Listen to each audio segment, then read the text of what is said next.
Pemirsa, Amerika Serikat mengirimkan ribuan pasukan tambahan dari Divisi Lintas Udara ke-82 ke kawasan Timur Tengah. Tambahan sebanyak 3.000 hingga 4.000 tentara di tengah pembahasan kesepakatan dengan Iran untuk mengakhiri konflik.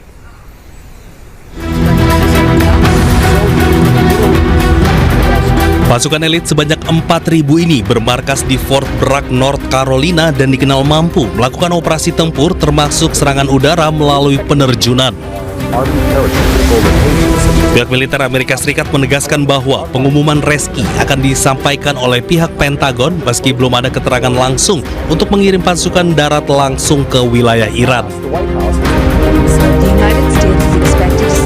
Sebelumnya Amerika Serikat telah mengirim ribuan marinir dan personil angkatan laut melalui kapal serbu amfibi USS Boxer beserta kelompok tempurnya. Pasukan Amerika Serikat di Timur Tengah diperkirakan telah mencapai 50.000 personel. Kekuatan militer Amerika Serikat menjadi kesiapan untuk melanjutkan operasi di kawasan Timur Tengah.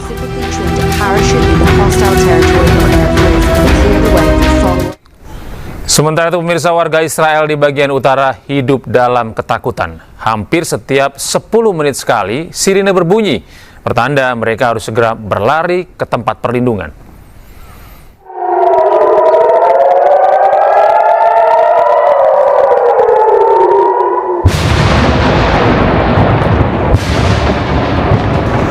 Mencekam, itulah suasana di kota Kiryat Shmona, Israel Utara. Warga Israel hidup dalam ketakutan di tengah serangan roket Hizbullah. Warga Israel Utara menjadi cemas karena merasa jadi sasaran serangan lintas batas Hizbullah yang secara rutin terus berlangsung sejak perang AS Israel dengan Iran 28 Februari lalu. Menurut warga setempat, setiap 10 menit ada alarm yang mengharuskan mereka pergi ke tempat perlindungan. Komando Pertahanan Dalam Negeri mendesak warga untuk patuh tetap berada di tempat perlindungan. Beberapa hari sebelumnya ada ledakan besar, sebuah roket yang menghantam beberapa rumah di kota tersebut. The area, but what I want to emphasize is the rocket that was used here is a cluster missile.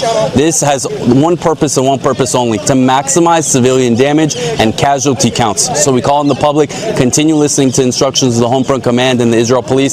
Stay close to protected shelters. When sirens go off, go in protected shelters. We've seen this save lives time and time again. Di tengah saling serang antara Amerika Serikat, Israel, dan Iran, burung gagak menyelimuti langit Tel Aviv.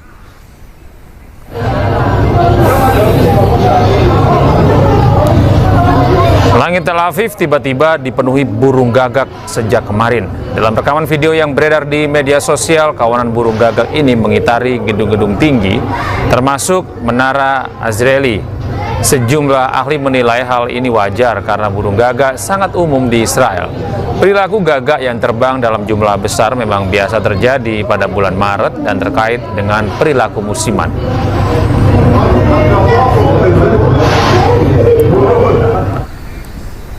Sementara itu, Presiden Jerman Frank-Walter Steinmeier menyampaikan kritik keras terkait konflik Amerika Serikat Israel di Iran. Ia menyebut perang Amerika Serikat terhadap Iran merupakan pelanggaran hukum internasional. Our foreign policy does not become more convincing simply because we refuse to call a violation of international law a violation of international law. We had to grapple with this during the Gaza war, and we must grapple with it in the Iran war as well. For, in my view, this war is a violation of international law. There is little doubt that, in any case, the justification of an imminent attack on the US does not hold water. This view also appears to be held by some within the US intelligence community. This war is also, please forgive me for saying so as someone directly involved, a politically disastrous mistake. And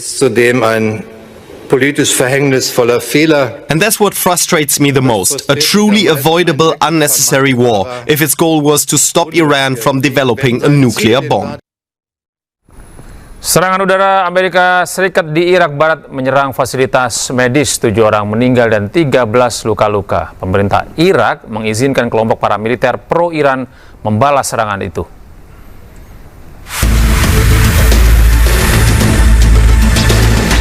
7 orang tewas dan 13 lainnya luka-luka dalam serangan udara Amerika Serikat yang menargetkan fasilitas medis di Provinsi Al-Anbar, Irak Barat. Serangan ini menyasar klinik militer Al-Habania serta sejumlah bangunan pendukung di sekitarnya.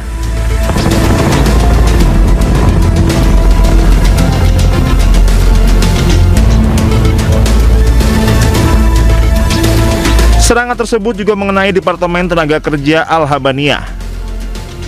Pemerintah Irak mengecam keras operasi militer tersebut dan mengizinkan kelompok paramiliter pro-Iran untuk membalas serangan Amerika Serikat setelah serangan terhadap basis mereka. Kelompok-kelompok ini termasuk bagian dari Popular Mobilization Force, memiliki kekuatan besar dan berpotensi memperparah konflik.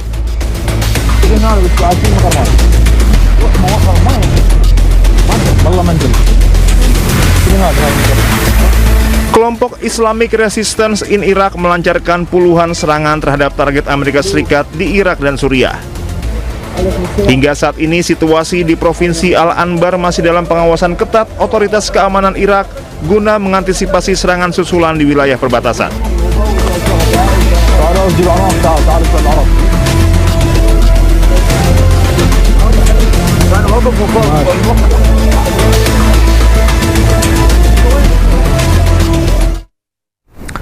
Sebuah ledakan terjadi di Gaza Tengah, diduga ini adalah serangan Israel ke daerah tenda-tenda pengungsi. Akibat ledakan ini, 1 orang tewas dan 7 lainnya terluka.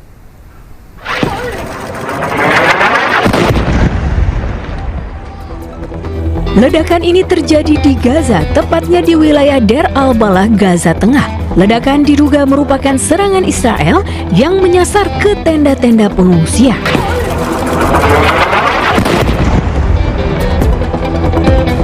Ledakan yang diduga serangan itu mengenai sebidang tanah kosong yang berdekatan dengan deretan tenda pengungsi. 1 orang tewas dan 7 lainnya terluka.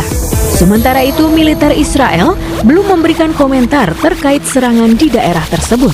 Perang di Gaza sudah dimulai sejak 7 Oktober 2023 setelah Hamas melakukan serangan mendadak terhadap Israel. Di tengah konflik Timur Tengah, bandara di Beirut tetap berjalan normal. Sejumlah maskapai penerbangan komersil pun siap lepas landas. Bandara Udara Internasional di Beirut, yaitu Airport Rafik Hariri, masih terus beroperasi di tengah perkembangan militer di Lebanon dan wilayah lainnya. Para penumpang di airport terlihat tidak khawatir melakukan perjalanan, sementara beberapa maskapai penerbangan juga tampak bersiap untuk lepas landas. CEO bandara di Beirut menyebut operasi tetap berjalan normal dan rencana darurat telah disiapkan.